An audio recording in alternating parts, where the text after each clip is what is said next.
Prepare to load the needle body by closing the needle driver handle.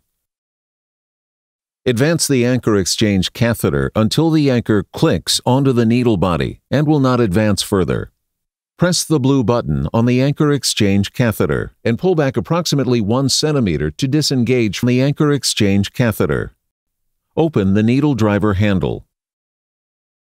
Advance the tissue helix through the 2.8 mm scope channel. Push down on the blue knob to expose the helix. Advance the helix to target the appropriate tissue. Using forward pressure, turn tissue helix knob in the clockwise direction to capture tissue. To ensure a full thickness bite, maneuver scope left so that the helix is right of the needle guard. Pull tissue until it reaches the scope.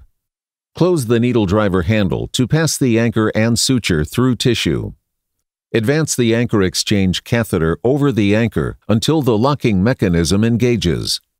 Without pressing the blue button, pull the anchor exchange catheter back to disengage the anchor from the needle body. Turn the tissue helix counterclockwise to release from the tissue and pull the blue knob to retract helix. Finally, open the needle driver handle. Repeat steps for additional full-thickness suture placement.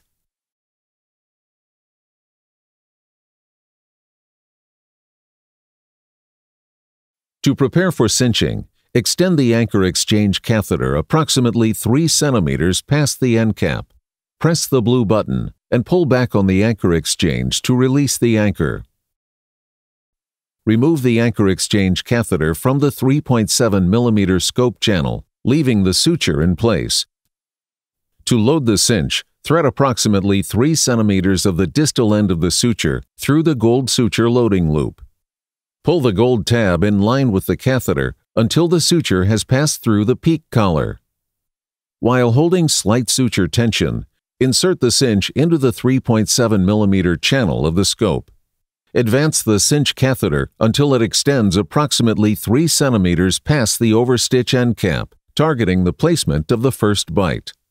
While holding the cinch catheter in place, apply tension to the suture with small increasing increments of force.